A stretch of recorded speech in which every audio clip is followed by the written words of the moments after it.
What is an arborist? How do you define safety on your crew? What is your strategy for selling tree work? Are trees sentient beings? And why wigs and aerial rescue do not mix. Through a mix of deep dives on individual subjects, getting out and field testing our equipment, and interviews with the people that make up our industry, Tree Thinking will answer these questions and many more as we try to understand the tree world around us on the Tree Thinking Podcast.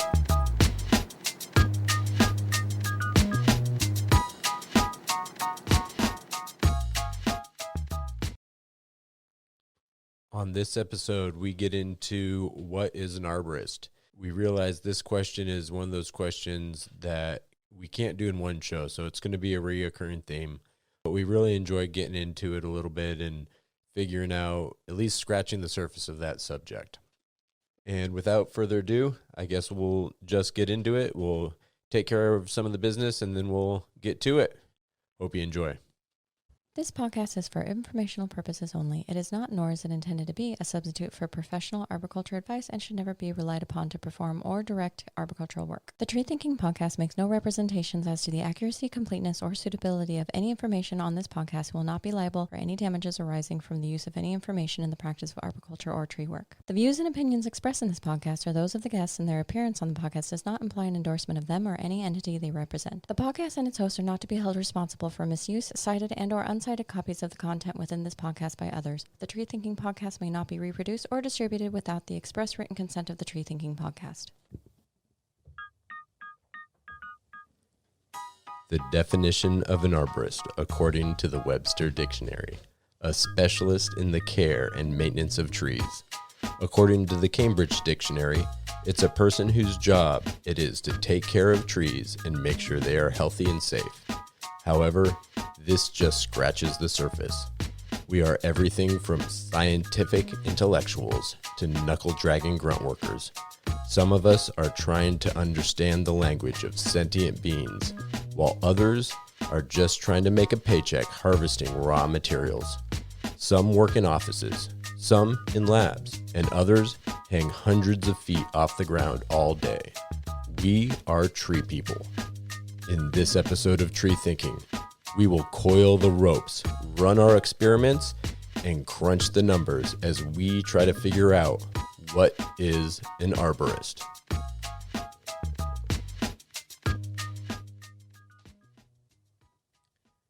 All right. So we're here, episode 2. We're going to be looking at what is an arborist. All right. My name is Andrew Myron. Find me on Instagram at NWTreeGuy. I'm Corey Shields. Find me at Instagram at ShieldCo21. Becca Snowdale, Rainbow_Volcano. And Jamie Schlittenhart, Modern_Arb. I think your name is Aaron Myron from what I saw on the Tree Stuff videos. Yeah. I noticed that too. You got it wrong. Aaron. But you know what? That's awesome because my best friend growing up, Yeah. his name's Aaron. We've been friends since first grade, and we're still friends. Our families go on vacation the whole night, and he's a great guy. My whole life, Andrew and Aaron has been mixed up. So I saw that. I was like, yeah, it fits. Take it. Yeah, I'll take it. That was awesome. Although I got to say, Becca, you stole the show with wrench dressing. Wrench dressing, yes. I'm stoked that I eked out one pun that more than one person actually had a hearty laugh at. It's kind of a theme on the show. Yeah. Becca's puns. I can die happy. Yeah, I just wish they were showing Corey's face to go along with Becca's puns. I feel like that really drove home the point. How incredible that pun was. Yeah, that was what my face was saying. Yeah. All right. Well, tonight we are talking about what is an arborist. It's a kind of tricky subject because we all take a different angle at this industry, and we're all doing our thing to try to make a buck or, trying to better our life. But it's an interesting thing because I know people that are ISA certified arborists that got there through working, a summer job for years, and they were just really good at taking tests. And so now they're a certified arborist. And I know people that have been doing it for years, and they're great pruners, great arborists, and they just, you know, in their mind, they don't want to have to go get this certification and pay a bunch of people money to tell them that they know what they already know they know. So it'll be interesting kind of getting into this a little bit. Hopefully we'll be able to talk to some arborists that we know locally and get their opinions and kind of get to the bottom of this. Yeah. Yeah, I don't think either route is wrong. No. You know, what I see the certification is it's kind of like a commitment to continuing education. I mean, you don't have to have that certification to do it, but that seems to be what it stands there for, right? Yep. Yeah. Yep. Yeah, I think as with any profession, it doesn't necessarily legitimize you as a professional, but it's a little badge. Like you get a gold star. You actually get a badge. Yeah, and you a sticker. actually do get a badge. Yeah. A patch. Yeah. Yeah. Yeah, we're not cut cops. We don't One have patch, one sticker. That's it. Yeah. But you get them once every 3 years. Okay. Oh, wow. Not that stingy. Good to know. And you can have a little logo on your letterhead. Oh yeah. Right. That sweetens the deal. All right. Before we get too far into that, though, I think we need to look at a bad tree joke of the week. It's so this week, 2 days in a row, I saw 2 different conifer trees that had codominant limbs, like big, starting at the base, and what had happened was the main leader grabbed onto the secondary with a branch, and they just like compartmentalized over one another. Yeah. I saw that 2 days in a row. I've never seen it before, and I was like, "Wow, this is so cool." Obviously, I like was really jazzed about it, but when I was like going to, you already know. No, I don't. I'm just ready. It's I gonna be went good. to put pictures of these beautiful specimens and this awesome phenomenon that I had the pleasure of seeing 2 times in 2 days on my social media outlets, and I was like, what do I say about this? And I was just like, I know, # brace yourself. Okay. Do you get it? And No. that's the bad joke of the week. Should have cut her off earlier. Should've. I still didn't get the joke. Could we maybe explain it a little bit more? Not I for don't. you. Okay. All right. Nice. You Good. either know or you don't. Yeah. A lot of people told me that across my lifetime, and I still don't get it. All right. So we will move on to tree stories from the field. I don't have any this week, so you guys are going to have to help me out here. You're going to have to save me. I was not prepared. Myron, the master of stories, does not have a story this week. Wow. I know. Yeah. It's a shocker. Becca, I think you have 2, so maybe we do one of yours and one of mine, and one of yours. Well, I just spent one of mine on the tree joke of the week. Oh, okay.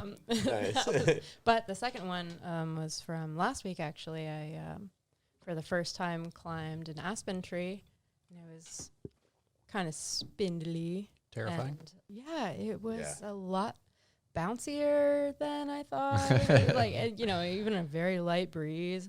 And another theme here with me this week has been codominant stems. So it had two big leads, and the smaller of the 2 we were going to reduce to prioritize the main. So Jamie actually helped me out a ton with that, just because like my work positioning was, it was the first time climbing a tree like that. So I think the takeaway from it for me was I did a moving rope to get up there. The higher the tie-in point, the better, even if it seemed to me that the higher I went, the smaller the branches were. And so I was like, I would rather, I don't know, because the only thing I've climbed similar to those have been cottonwoods. And Corey, I think I was with you, and I put my lanyard around it was like a 3-inch cottonwood branch, and it just like broke out on me while I was working. But Oh man. yeah. So, and it's when it's the first time doing something in a new tree, you're not sure how it's going to behave. Yeah. I had but- you capture like multiple branches. You know, obviously every Exactly. tree's different on how big of a tie-in point you're going to go. Yeah. So yeah, I was totally confident in what you were tied into. And that made me feel so Yeah. much better, because Yeah. at first I was like, and it was just so cool because, you know, I was putting my lanyard around the second lead and kind of cinching the, like, almost like cabling the tree together with my system. But I guess the takeaway for me, the reason that this is a story is because it's so different when you see something from the ground and you look up and you're like, that's not that tall. That's only a couple of cuts, you know? And then when you actually get up there and you're not just looking at the tree, but you're feeling it, because you're like, that's your ground.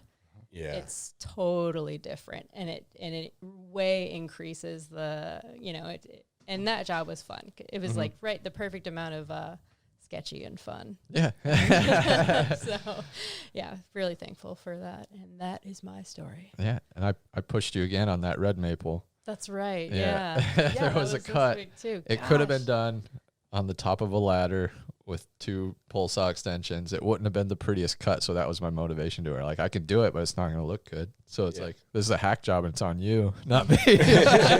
Coach her through it. I mean, it was a really tough rope angle, but the way she was able to get her lanyard and everything, it was all like super controlled and nice. It's hard to step up past a certain rope angle, you know? Oh yeah. And there wasn't anything for me to stand on. Yeah, really, no. So I just had to like, Yeah. No, you did great though. That was thanks. awesome. Yeah, Well, and that's how you find that perfect mix of sketchy and fun. yeah. You know, and when you find that, you're doing it right. You know, if you're not too sketchy, but enough so it's got you thinking just a little bit. You know. Yeah, I might have slipped out a swear word or two up there. I'm like, I hope the client's not around. Now they expect it. You know, Yeah. the tree crew's in town. Right. Corey? What about Cool. You guys? So I was doing a bid last weekend around here in town, and there was a habitat tree. So I was doing work for 2 neighbors, and they were right across the street from each other. I was doing a spruce removal in one spot and then doing some general pruning on a red oak across the street on another spot, right? So the neighbor to the one with a spruce tree right next door, he had a habitat tree that had been created probably 3 or 4 years ago. It was an old dead ponderosa pine. Had a codominant stem about 15 feet up, probably. And the arborist who had done the work on this tree had just left it way, way too tall. Like, it was probably 35-ish, 40-ish feet maybe. It was a pretty tall stem. Like, I wouldn't have. It had a great codominant like union that you could have cut it back to, and then did some nice neat bat flaps and stuff like that. And the homeowner wanted me to come out and look at it, or wanted me to come over and look at it and be like, hey, what do you like recommend with this? Can you go up and like take some height out of it? And I'm like, yeah, you probably should, because it looks like it's got. I mean, it obviously it's dead, so it doesn't have like a wind sail or anything, but it was tall enough to make me be like, I wouldn't want this next to my house. Much less it was leaning towards the neighbor's house. So the neighbor's house, there was the neighbor's house, and there was a fence line, and then there was the neighbor's driveway, and then the neighbor's house, and the tree would have fallen. The tree would have fallen across the driveway, smashed the fence, and then hit the house if it like went down perfectly, right? Mm-hmm. So I was like, yeah, I'll send you a bid out later. He also had a walnut tree that he wanted me to prune. So I said, yeah, I'll send you out a bid later, but I've got a bunch of other work. I don't really have time. There were other people who were asking me for bids, so I was just like completely swamped. I wasn't able to like give it my full attention or anything like that. But I was like, yeah, this is definitely a concern. I definitely want to do something about this. I'll get back to you on like scheduling and timing and stuff like that, right? So this was Saturday. Sunday, I got a text from the neighbor who I did the oak work for. And he was like, hey, so that tree came down. Like, Oh, wow. yeah, like the next day. Whoa. no. Yeah, smashed the fence. Oh, like, man. Fortunately, it missed the house, which I was like, awesome, great. So Didn't it hit did come down perfectly. Yeah. So they left the perfect snag, is what you're saying. They left the perfect snag. Well, the perfect snag would have smashed the house and the car and the whole block, but they didn't do that. No, it came down across the driveway just like I thought it was going to, and I was like, yeah. No, I haven't heard back from. I haven't sent the bid out yet, and I haven't heard back from the property owners. So I'm hoping they're not like, oh, you jackass, you didn't like tell me this was gonna fall. And I was Why like, didn't you send climb them a that and bill. take yeah, it? why didn't you climb that and take it? And it snapped. It didn't fail from the root system, which is what I spent most of the time looking at. It snapped probably 3 or 4 feet off the ground, and it was like Wow, it had interesting. sloughing bark all over it, and it was only there for like 3 years. I don't know how long it had been dead standing before that, because I think the property owners were recent property owners there, but it was still just Yeah. one of those things. Wow. Wow. Was this in that rain or that little storm we had the other night? It was clear on Saturday. Wow. Like it didn't. I was when they were calling for the wind and stuff. I was thinking in the back of my head, like before when I had like looked at it, and then that night after we were all done, I was like, oh, I wonder if it's gonna hold up in that wind and stuff. But clear day. We didn't have any wind or breeze or any rain even. It just Wow. was Yeah. time. Send him a bill. Yeah. Yeah, that'll be $250. You can send it to Spade Tree Preservation. I knocked That's like it down with Part of doing habitat snags is you want to make it small enough to be, you know, out of a target zone. And Right? and this Typically. The arborist who did this, like it's right next to this, like it was the worst spot for a habitat tree. You Yeah. have 2 driveways there, you have a house, you have the street. Like I love leaving habitat trees, and like I totally advocate for them, but if you create habitat trees like this and then they do that, people are not going to want habitat trees. Like it. Yeah. Yeah. Yeah. You just created a hazard. Yeah, exactly. Yeah. Exactly. Yeah. And I know, I think I know the reason why, because they probably just didn't want to deal with the wood, but Yeah. Yeah. But now they still have to deal with the wood. well, the property owners do. The arborist is, Yeah, well, fair enough. All right. It's a good trade off for selling habitat work if you do it right. Mm-hmm. Yeah. If it's the right spot, like, you know, Yep. this giant wood, it would look good standing there. We could get some wildlife to call it home, you know? And maybe if you follow up, or you make sure that it's not going to smash. yes. anything. Yes. So exactly. I love leaving the wildlife snags, but that is the one thing that makes me nervous. Like that big tree just around the corner, I'm a little nervous about that one. Now there's other trees right next to it, so you'll be able to tie in almost directly overhead, after it's dead while you're climbing it. So it's not as sketchy where you're climbing this tree that hasn't. That being said, that's a good question, and we'll look into that. We're going to do a whole series on wildlifing, and that'll be a theme. So that's one thing we'll have to explore coming up. Yeah. At what point do you remove a wildlife snag? Yeah, to me, that one you did, that'll stand for years and years. And Yeah. years, But in years and years and years, yeah, then you got it's that could be a major problem, especially if that maple tree comes down or gets removed or something. yeah. There's still the fir you could tie into, but you're looking at a little bit bigger of a swing Yeah. in that fir. Yeah.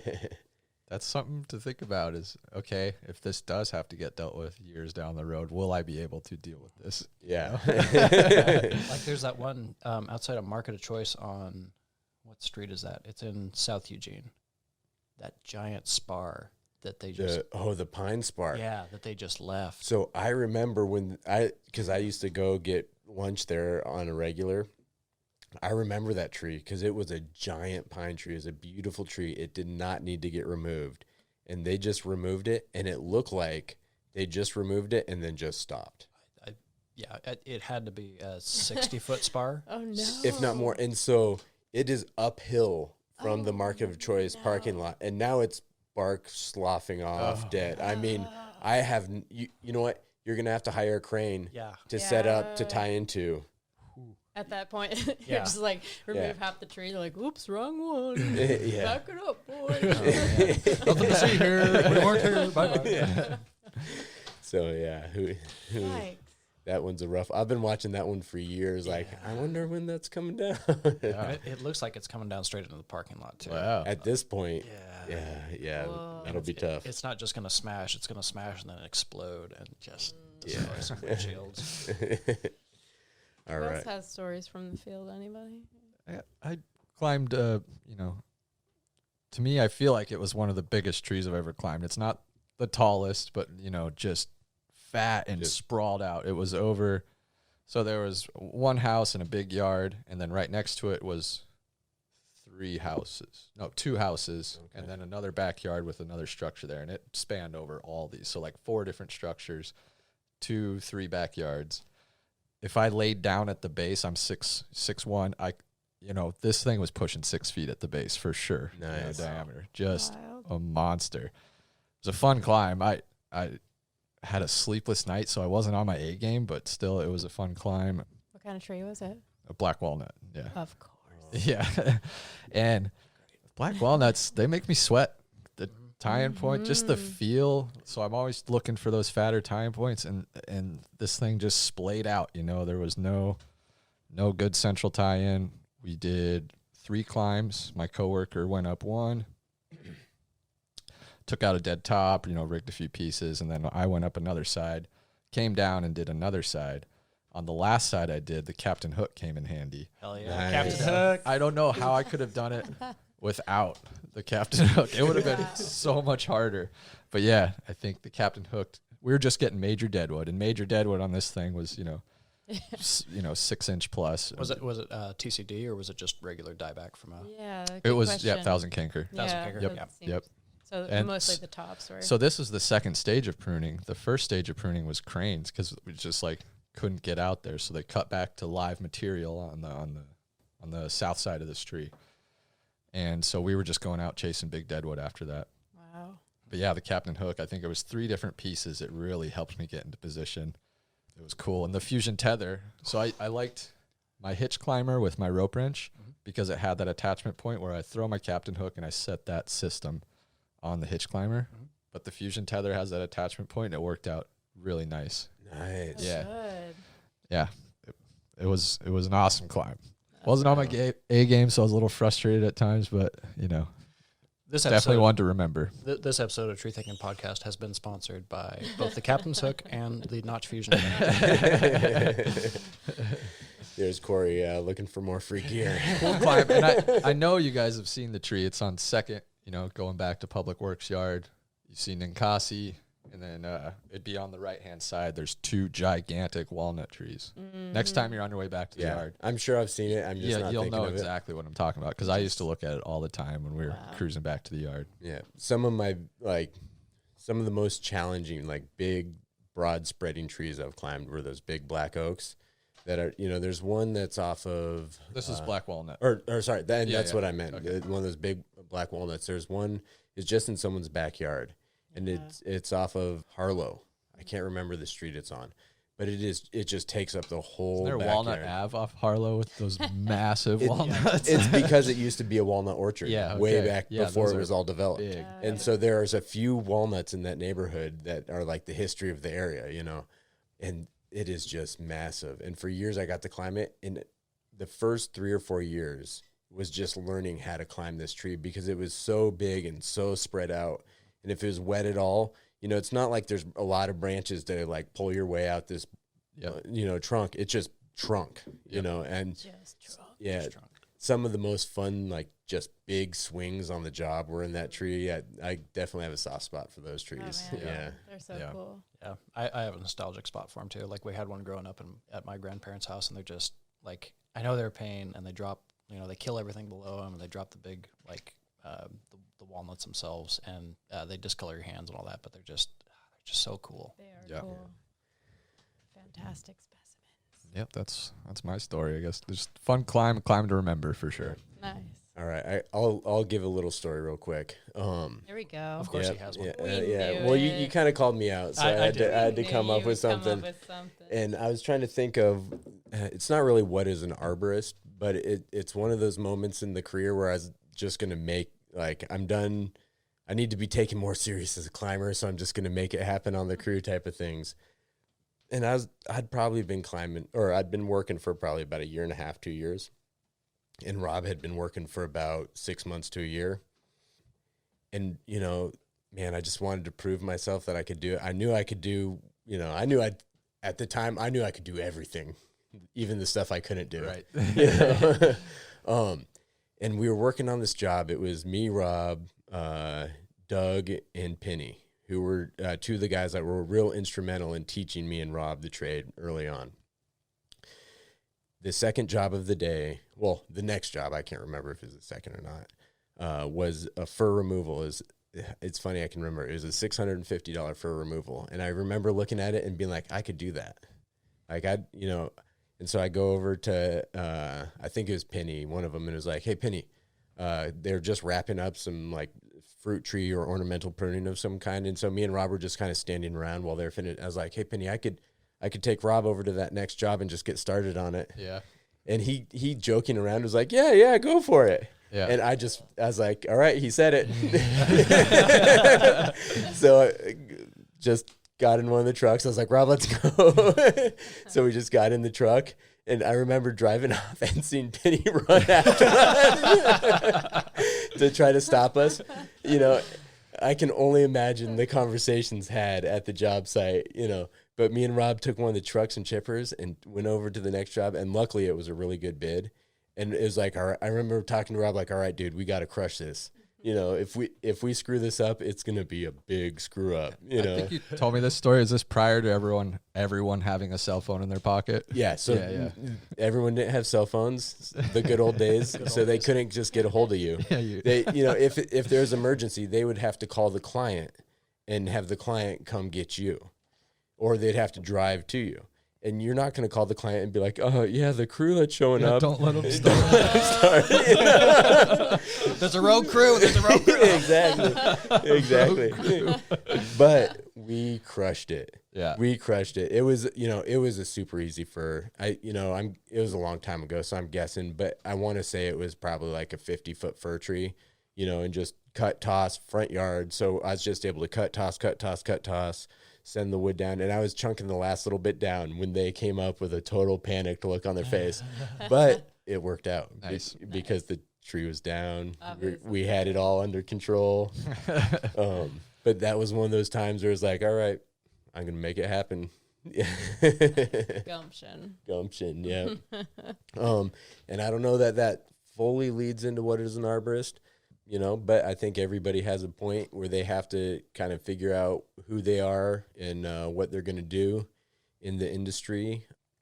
And that leads into the conversation of what is an arborist and what does it mean to take your career in that direction? What mentality do you need to be an arborist?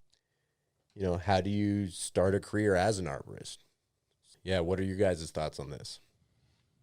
Well, what do you think? Do you think it's a career, or do you think it's more of like a lifestyle? Because I feel like, for me anyway, it's not just like a career. Like, I don't just like go to my 9 to 5 and be like, oh, I'm done with work. Like, I'm just going to leave it at work. Like, I'm not thinking about trees at all. Like, I'm thinking about this stuff all the time. And like, I kind of base my whole life around it. It's just kind of pathetic, but maybe not. I don't know. I mean, if that's pathetic, then we're all chumps here.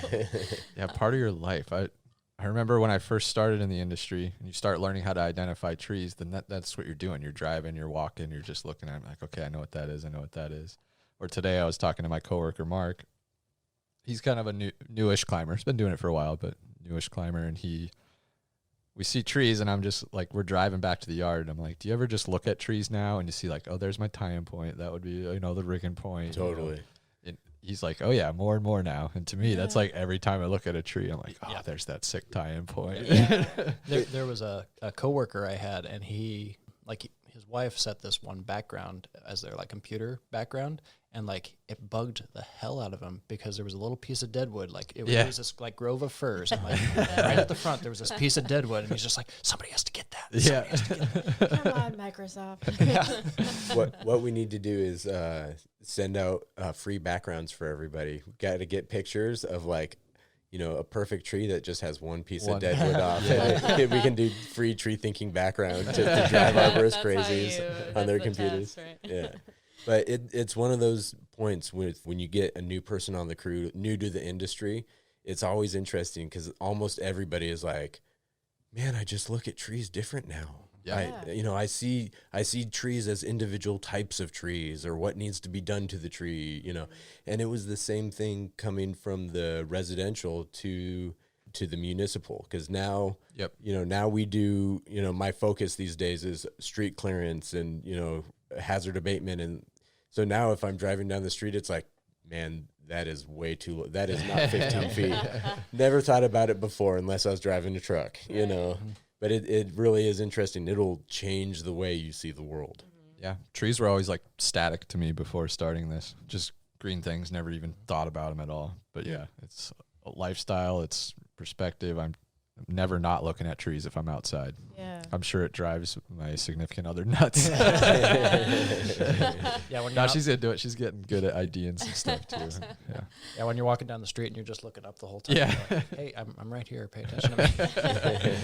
That's why it's great to date another arborist. Oh, yeah. You're Oh. just like, oh, you want to go for a walk? We're both like, you know, when you're walking your dog and it stops to sniff things every like 4 feet. It's like, That's you that's guys. us on a walk. We're like, well, I would do an N-way on that list. Yeah, it's interesting because it's kind of the opposite. Me and my wife have been together for a long time before she got into it, but now that we have our side gig, you know, she's in the tree world now. So now I'm watching her go through that transition and start to notice trees. And yeah, Like seeing someone like pick that up for the first time is just like, I love that. I just man. love it when somebody like it. It feels like a switch is just flipped. They're like, trees are dumb, you know, whatever, green things, and then there's just that switch, and all of a sudden it's just like, wow, this is incredible. Like I had never even thought about this before. And Yeah. I love watching that. Yeah. Yeah. And, you know, we go wreck climbing for fun. Like we go and do our job for fun, you know, outside of work. You know, I'm sure you guys all too sit and watch all those online arborists, you know, Climbing Arborist, Educated Climber, Yeah. Honeyke, Reg Coats, you know. I would get home from work, especially when I was just learning how to climb. And again, bothering my significant other with chainsaw noises on my computer until it was time to go to bed. Yeah, immersive lifestyle for sure. Yeah. So I love this topic because I want to ask you all, like, when was the moment when you were like, I am an arborist? Like if someone asks you what you do, you know, or you're just like, oh, I work for, you know, blah, blah, blah, whatever outfit. But when was the moment where you were like, no, like, I am an arborist? And That's a good question. It's deeper than when did you decide to make it your career, right? Yeah. When did Yeah. you yeah. feel like you were an arborist? yeah, that's a tough one. Yeah. You know, I can't think of it right off the, you know, I can't think of like an epiphany moment. I remember before I did tree work, and I mean, obviously I knew what an arborist was, you know, I knew it as a job, but I remember a point where so you got to be 18 to work in the field. And so when I was 17, I graduated high school and I started a landscaping business so that I could subcontract out to local landscapers. And people wanted me to prune because they knew, you know, my family was Sperry Tree Care. So they'd be like, how about you make these cuts? And I remember being like, what do you mean? Well, you know, you're come from a family of arborists, and just, oh, that's a thing. Yeah. That's not just a profession. And like these people think because I come from that family, I mean, I don't know if anybody would be like, oh, the son of the physicist, how about you help me with this physics problem? You know, and I remember thinking like, there's more to this than just a job, you know, I don't know. And I made the cuts and they were probably horrible cuts that I had no idea what I was doing, but it worked out. Everybody seemed to be happy, I suppose. And you're an arborist now. Yeah, I'm an arborist now. Somehow you got between A and B.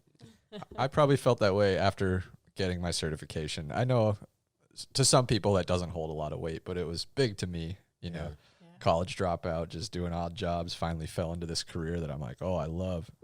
Studied really hard, passed the test. Like, all right, went and got beers with the crew afterwards. I'm like, I'm an arborist, you know. That was probably the moment, I'd That's say. awesome. Yeah.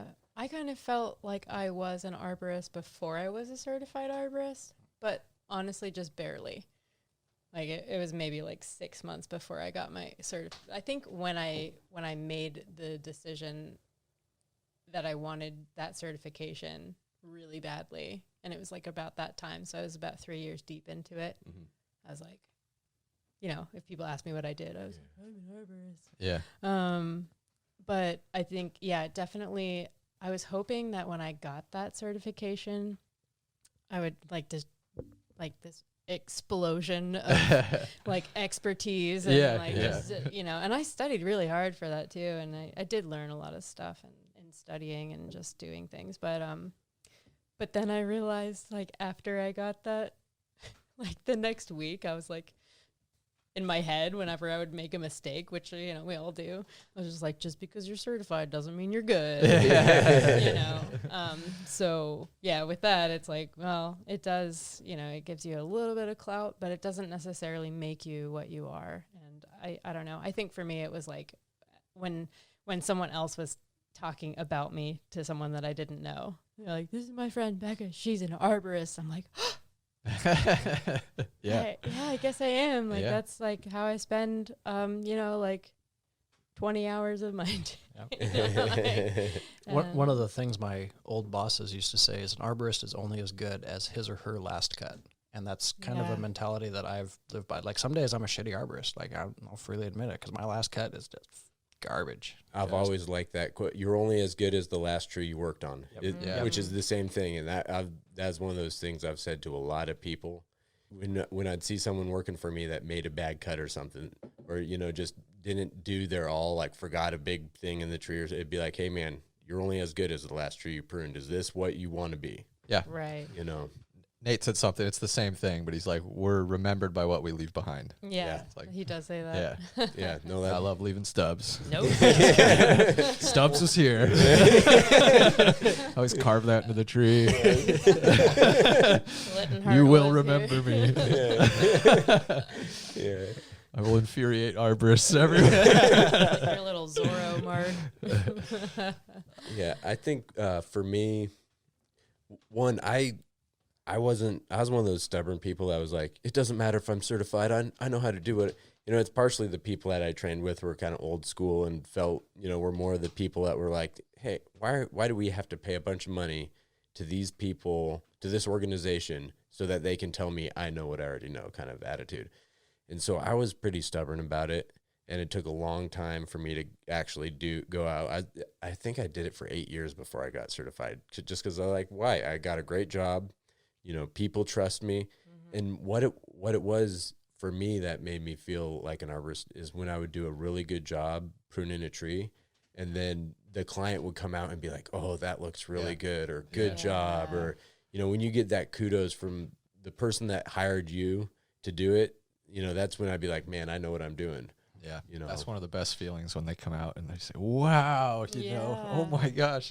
Say it was like a mulberry and you just took out some suckers, but it's like a huge difference. Like, wow. Yeah, Good job. Yeah. No, that means a lot. Like, Yeah. you know, yeah. getting that back. So that makes me also kind of want to segue into another point, which is because we've all been talking about like our experiences, like working on trees, like for prunings or removals and things like that. But there's also a lot of arborists out there that don't cut trees and they don't prune or remove and they Yeah. don't climb. And so, yeah, it's interesting. And this is a topic that's worth discussion because there is a gray area for sure in the industry. Yeah, I guess we're all climbing production arborists, I guess. Right. But Yep. yeah, there's definitely plenty of other fields. Well, Yeah. so I got my start at the nonprofit, and we were just planting trees. Right. Yeah. Yeah. But Yep. as arborists, Right. you I remember having a conversation with a coworker at the city, and she was talking about plant healthcare. Some plant healthcare companies, like I think the name of the local one is like Glass. Glass. Yeah, Glass. And she's like, well, they bill themselves as arborists, and like, are they arborists? They don't ever even climb trees. And like, I was like, yeah, no, they're absolutely arborists. Like, plant healthcare is a huge, like, that is every bit as important, if not maybe even more important than what we're doing. Right. Which goes right into tree assessment. Right. You know, consulting arborists. That's a route a lot of people take when they kind of work their way out of the field and no longer want to kind of put in that grind of working in the field. I mean, it's all these other routes, canopy research scientists and research stuff, is you a know. big thing too. Yeah. Yet we're all connected. Yep. You know, we're all different parts of the same game. Yeah, Yeah. that's one of the great things about the ISA is it all kind of unifies us under one umbrella. It's not just like you have your climbers or you have your pruners or your removal specialists, and then you have your scientists, and then you have like whatever. Like Yeah. Right. everybody is an arborist, but you have different specialties, and you can get your own specialty, and you can get your own niche that you want to fit into and like fit your strengths and weaknesses. Yeah. Yeah, and that's a perk of the the certification is that there's that database and people can reach out to you. Like I Yeah. had that track cert, so like people from Sonoma County were reaching out because of that big fire. They needed tree risk assessors. I remember another company in Northern California was hiring. They reached out to you, and yeah, you can get your niche and have it out there. A little perk of the certification. Yeah, and I believe the certification has a very important spot within the industry. Mm-hmm. You know, it's important to have a way to identify someone that knows what they're doing, or at least has proven that they can study well enough. You know, the information has come in. You can't tell whether that person kind of has good intentions, you know, if they're just out for a money grab or whatnot. But I mean, that is what it is at a certain point. Yeah, I've heard people say, yeah, I got the certification because it helps me sell. I get more calls. Right. Yeah, I'm an ISA certified arborist. Right. And I've noticed a lot of the people that go uncertified are people that have been in it for a long time, have built up a clientele and a reputation where they don't really need to, you know, they don't need to advertise that, you know, I know what I'm doing. They already got that information out there. Yeah. And I've known a lot of people who are in that same boat, and, you know, people who I would consider fantastic arborists who are, you know, even more professional or better climbers and better arborists than I am even. And I'm still like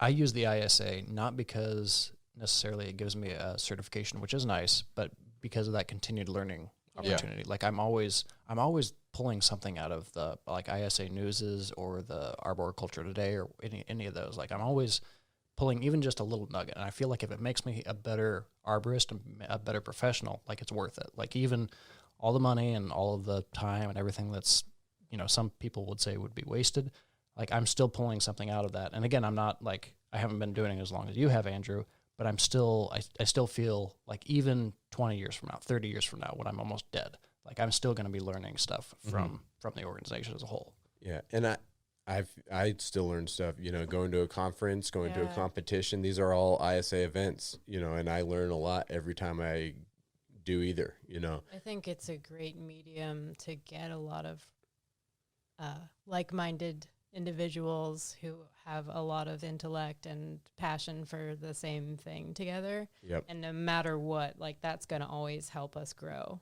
it together as a unit. Totally. It's great. What a unit. And it gives an opportunity. It gives an opportunity for different parts of the industry to come together. Yeah. You know, at an ISA at the last ISA conference, we were I was watching people talk about harvesting lumber from the urban forest. You know, Friends of Trees had a booth there.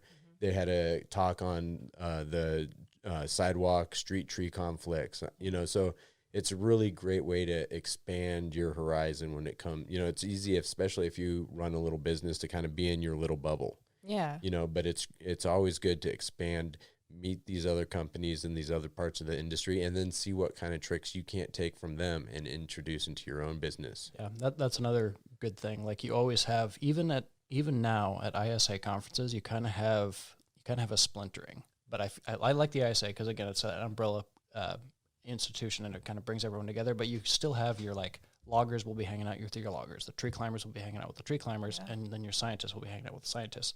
Again, that umbrella kind of brings them all together, and it creates that common platform for all of them to like talk together. Because those, again, if you think about like in the private industry, or if you think about maybe any other industries, a lot of those that can kind of be segmented, they'll stay segmented, and they're not ever going to come together. Which I feel like with arboriculture, there's the old school thought, which, you know, kind of maintains that separation or that segmentation or whatever. And then there's the kind of the newer thought that I feel like has definitely been taking more of a control and more of like the driver's seat in recent years, at least in my experience, that it's more communal. Everybody's in this together. You're not just like a tree climber, and that doesn't make you better than a scientist, doesn't make you better than a logger. Like everybody has a part to play, and we all have something to contribute to this. Yeah. How great it is where we're at right now. There's so many developments within the industry. It's going in so many different directions, and really so many different positive directions. I like to think a big part of that is the social media, and it's so much easier to be connected with each other. When I first started, I wasn't in contact with other tree crews. I mean, I knew the couple other tree crews in town would kind of wave at each other / scowl at each other when we drove by, and It's a mix of both with other tree care companies. well, and at the time you don't know them, you're not on social medias communicating with them, they're your competition. And then you start to get to know them and you're like, wait a second, we have a lot in common. Actually, we're doing the same thing. And, Yeah, and what's funny is you said the couple tree companies in town, back then. Yeah. Whereas now there's 100 plus, yeah. There's so many tree companies. Yeah. When There's- Sperry started, I think there was like 8 different tree companies in the Yellow Pages. And there's 4 tree care companies represented at this table right, Right, now. yeah. As a matter of Yeah. fact. And when Sperry started, there was Yellow Pages. Yeah. Yeah, I'll drive by a chip truck, and be like, oh, I wonder if I know who that is. Be like, I have never heard of that company. Yeah. That's Yeah. happening more and more. There are very few Yeah. that I drive by that I am like, hey, I know you. Yeah. Yep. But when you do know them, you're Yeah. like, "Huh." Yeah. That's only she only does that to city trucks. Throw acorns out your window. Get Well- a job, nerd. And it's funny because there's a lot of companies in town where I really don't know them. Maybe 1 or 2 back and forths on social media. But I feel like I know them because I see what their projects are on a regular Yeah. basis, and I kind of get a feel for who they are because of the posts they make. So it's really cool. Well, what do you think that says about the industry? So many tree companies popping up. There's Well- more people who Who know care? the trade and want to do it, Yeah, or are more people I- needing tree work done? I think it's since starting our own businesses, I've noticed that there is just a huge demand of it. Like I remember when I was still in the private industry, you'd have that kind of ebb and flow, and like every year, right around tax season, it would just like completely dive bomb, right? And that was consistent every year, and then it would slowly pick up throughout the year. Like there was work consistently, but now it just seems like there's just so much work out there. I feel like it's kind of like what you were getting at. I feel like it's kind of both. Like you have people who are learning it more because there's more information available. You can go on YouTube and like watch some great arborists teach you how to like tie a knot or climb a tree or whatever. Yeah. But there's more money, and so I guess maggots follow carrion kind of thing. So there's more money, so there's going to be more people who aren't necessarily doing it with the right motives. They're just following the paycheck. yeah. It's another interesting thing. I think as information's been easier to pass around, it's gone from loggers and people that I know how to use a chainsaw, so I might as well take this trade in town because I'm tired of doing it out in the woods. To there was a few people that really knew how to do it good, and then they're able to spread that word. Yeah. And they're able to teach people, and really it's become easier with all this technological advances and whatnot. It's an easier job to do, so I think it's a little less intimidating. If you're first getting into it, or if you're trying to decide if you want to get into it, it's not a grumpy logger with a chainsaw to teach you. There's probably someone more knowledgeable doing. What are you talking about? Grumpy loggers who sit there cussing at you, they're the best teachers. There's nobody better. I disagree. Yeah, I guess even like climbing innovations make it easier to stick with the industry. Like if you had to learn Definitely. hip thrusting on a Blake's hitch, 100%. versus just rope walking. I've Yep. taken Yeah. people who have never ever climbed before and they can rope walk. Yeah. It's that easy. Yep. And then It's definitely, they struggle. There's things to learn, Right, right. efficiencies and stuff, but you can do it. Yeah, it's different than a Blake's. But if you try to teach someone who's never hip thrusted how to do it, it is a struggle. Yeah, and they do it yeah. once and they're like, oh, that was fun. That Yeah. was, I've never want to do that again. yeah. yeah. I mean, even still though, with all the tech and the gear, I mean, I can't. So many times the client will be like, "Oh my goodness, I can't believe you did that! Yeah. What a job! Like, you were way up there, and now you're down here. Can I get you a cup of tea?" And I think that my takeaway with all this is like, I think people, especially here where we live, and I notice like more just broadly than that, we're kind of starting to pay more attention to the natural world, and kind of respect it, or it's kind of a hard word to use, but Appreciate. yeah, just people are like, oh, we're starting to kind of cling back to nature and appreciate things like trees. And so I think with that obviously creates more work for us. And then it also, it makes our clients or our, whoever we're working for, our communities, a little bit more tree appreciative. Yeah. And I think that maybe has a lot to do with the way things are going, and hopefully that trend continues. Maybe they're tree appreciative. Oh, He's trying. what? Did that just trying. happen? Did you just Oh my goodness. His ears are smoking. You're gonna edit that out. Right? Yeah. I would have said appreciation. Oh, Man, snap. the pro. Yeah. This whole thing has been tremendous. Oh my Okay, that's God. enough. One more goddamn time. But I think we can all agree that an arborist versus a tree enthusiast or a gardener or a landscaper or whatever, I think it's equal parts passion, commitment in terms of time and effort, and application of scientific knowledge Mm-hmm. that Yeah. that makes an arborist an arborist. Yeah. That's my takeaway well here. put. Wow, man. Yeah. Well, I don't have anything to say now. Yeah. Close down the podcast. Yeah. Give us another pun. I could drop the mic. Yeah, it's all that, and you got to be crazy enough to do it, but not so crazy that you get hurt while you're doing There it. we go. There's a real fine Yeah. balance there. Yeah, I remember one of the guys who taught me how to do it. He's like, it takes a special person to climb a rope with a chainsaw. Yeah. I try to send my mom pictures sometimes. that Oh someone yeah, takes. mothers love it. Yeah. Oh. She does not. Yeah. Yeah. I was like, oh, she's gonna be so jazzed about this. She's like, why are you sending me this? Yeah. Yeah. Get down. You know better than that. Yeah. My mom's like, my heart just stops. Yeah, my mom was like, get to work. Yeah. Well, You're not making any money with Exactly. standing around with your finger up. Yeah, those Climb stupid higher, Andrew. Yeah, those stupid puns aren't making me any money. Get back to it. oh, Yeah. man.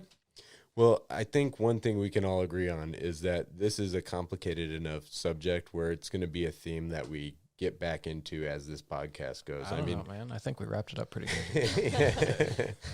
No more arborist talk. No more Yeah, arborist. yeah, yeah. That's it. We're done. Yeah, and now End this of is podcast. this is the pun thinking podcast. I will now take the helm. Oh. But everything we talk about connects to the mentality of being an arborist and what makes this a unique industry. We do things, not just do we do things that other people don't want to do, but we found something that no one else wants to do that we love to do, and we've made it a way of life. And, I'm guessing if you're listening to this podcast and you've gotten all the way to this point in this podcast, you probably feel the same way. Yeah, they listened to one of my puns, so they're definitely. Veterans. Yeah. Yeah. But yeah, it's most arborists I know are able to say, I love my job. And I feel like that we're super lucky in that. And I think that it breeds passion for sure. This Yeah. industry does, and you totally see it. 100%. Yeah. And I think if you don't have that, then you don't really make it, or you don't do it for too long. Or Yeah, man, it would suck to hate your job. Oh man. Oh. Like, Ah, you Well- go around and you talk to so many people, and they just like are miserable. They either don't talk about their job at all. Like you ask them about their job, and they'll give you like a little blurb, or they just won't talk about it at all. And I don't understand that even a little bit. Like Yeah. just Well- love what you do. And so my wife was a pharmacist. And so we, the company party, there'd be a bunch of doctors there, and all these people that are making crazy money, and in their field, they're super successful. And then we go to the party, and they all wanted to hear about being an arborist. Because, and what I think it is for them, they're doing it because they want to make a bunch of money. And I'm sure there's a lot of doctors that are very passionate about, you know, healing patients and, you know, awesome. That being said, they wanted to hear about the guy that was climbing a rope with a chainsaw. Yeah. You know, it really is a fascinating I just had this thing. guy on my operating table. Yeah, exactly. Ripped around his chest from a chainsaw. the weirdest wounds I've ever seen in my entire Yeah.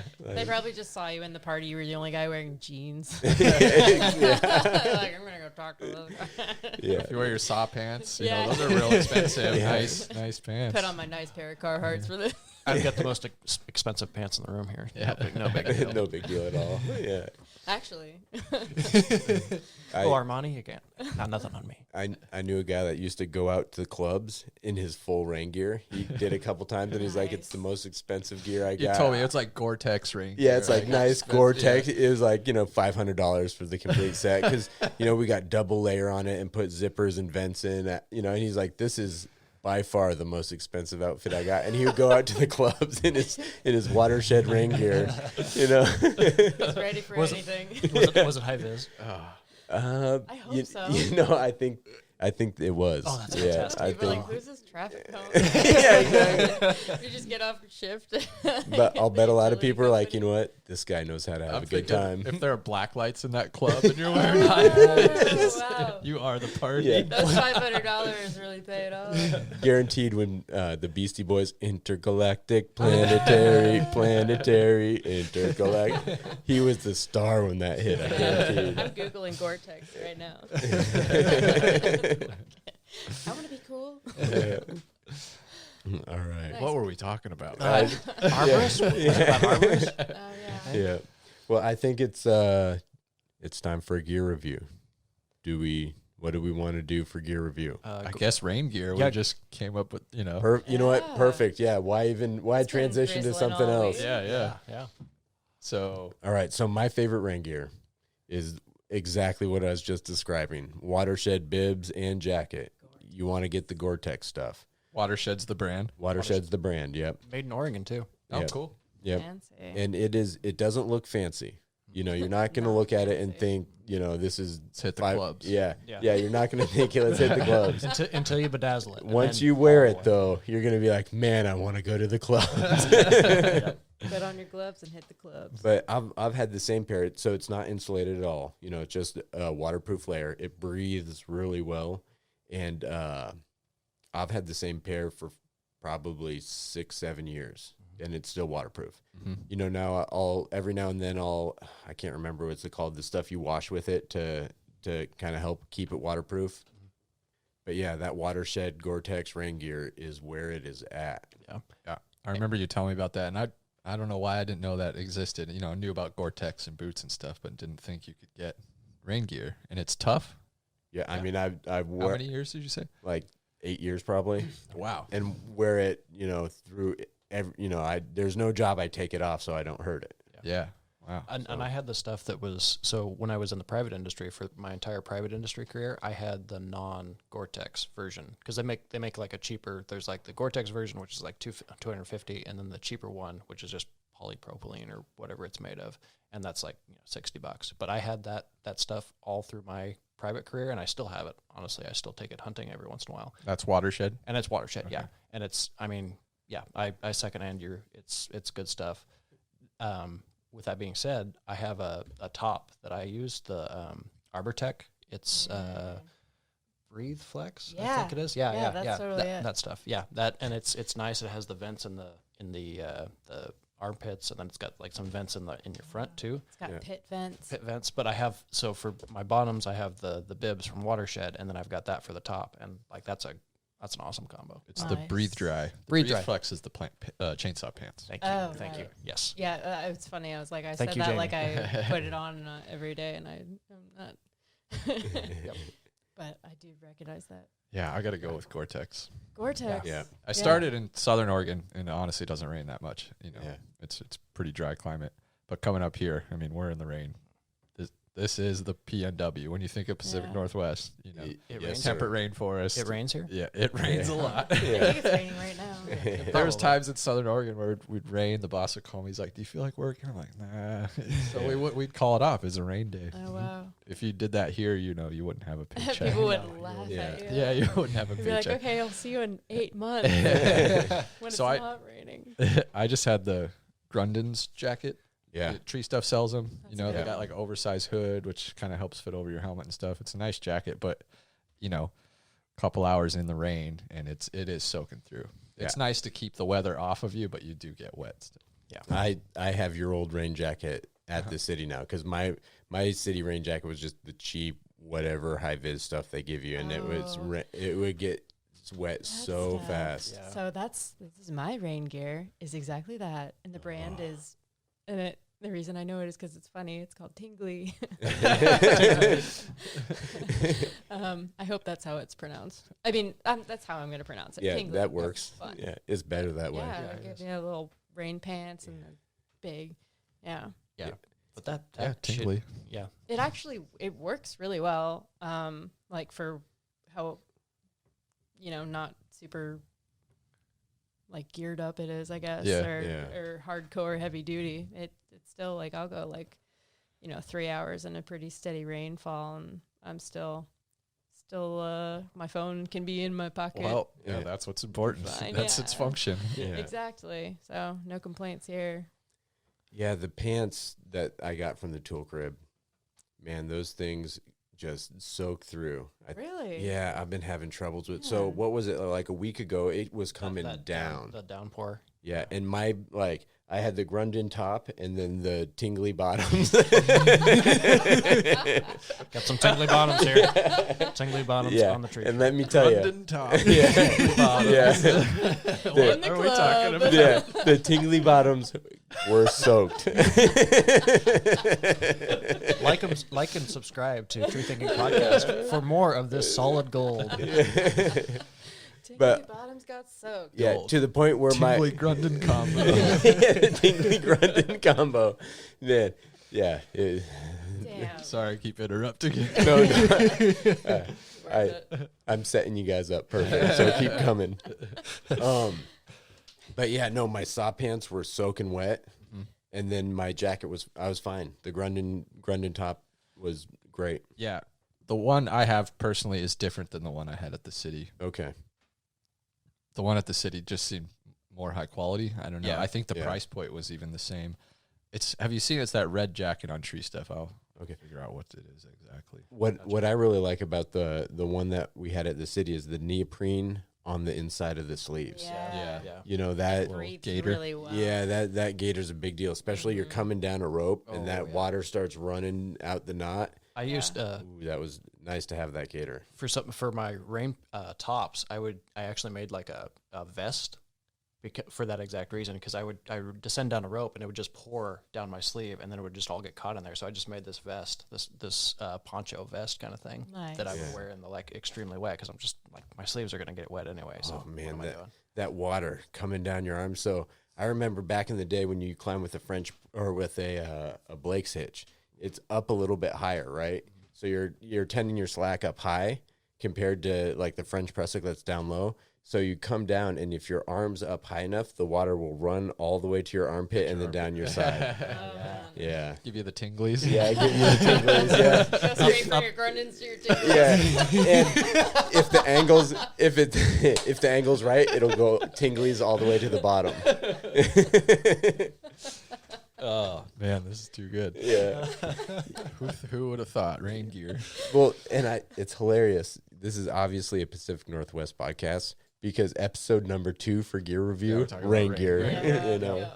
yeah. Yeah, It's important. yeah. I think I'm gonna make the move to Gore-Tex. Yeah. Watershed sounds like Yeah. the way to go. You And can it's- get it over at Coastal Farms. Cool. Coastal Yeah. Farm in Wilco, and it's also double layered on like the knees, and I think on some of the back too as well. So I think it's just the front, but I could be wrong. And there might be other options out I there. don't know. There's a bunch of different options, but it is double layered. So like the wear on it is it's fantastic. Cool. Just And wears really breathable well. because it's Gore-Tex, right? Oh, yeah, it's great. And it's wide enough to get your boot through. I remember I ordered some on REI. They're like hiking pants because you were telling me about the Gore-Tex. I was like, oh, I'll give this a shot. But that was the problem I ran into, so I sent them back. So the ones I have, we had longer zippers installed on the side. Cool. You know, so to be honest, I don't even, it was when I was working for Sperry, so I didn't do it. You know, they just got them all set up for the whole crew that way, but it'd be worth looking into, Yeah. getting that zipper all the way up. The ones at Wilco or Coastal Farm, they just have a little snap or a little, a little snap like a button. Cool. That'll just like And seal it up. you can get your foot through. It's a little tougher with that button. Like you will catch the heel a little bit, and you just might have to, kind of pop it through.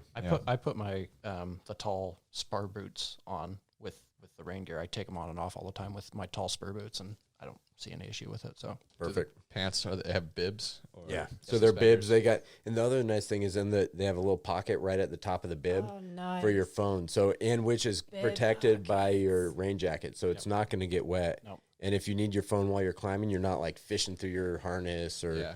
it's just right there. you can also hide your snacks in there too. Oh, yeah. You can put all kinds of stuff in there. Like what? Anything, that's up to your imagination, Corey. Backup pair of tinglies. I have a pretty Yeah, small. you need some extra tinglies. Hide stuff in your Grundens. Yeah, exactly. Grundon stuffing. Yeah. Stuff it in my Grundons. I'm gonna go home and write a song. Yeah. Yeah. Yeah. Please do. Please do. You guys don't know what you have coming. It'll be the new opening theme. Oh.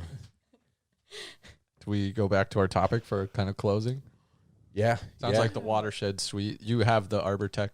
The top, and then I have the watershed bottom. Yeah, how's that top? I know a few people who have it. I love it. Yeah. Like I love it. I didn't know. It's Did you great. did you look up the other Grundens or? Is there- It doesn't look like it's the one I have. Okay. But, yeah. But you know what? I think we've, Watershed Gore-Tex. That's what I'm recommending. Yeah. And then the ArborTech, like it's got the zippers on the side, so it'll fit over you with a helmet on. It's got a wide zipper in the front, and then you've got the little thumb hole things on the sleeves. Nice. So It's got a high neck too, right? It does. I've noticed that. It's got a hood that's tucked into it, so it's all the hood will collapse and it'll make it a lot shorter and like thinner if you're not in a pouring rain situation. But then it pops right out if you need it. So Nice. yeah. I wonder how hard it would be to put some neoprene gaiters into my Watershed.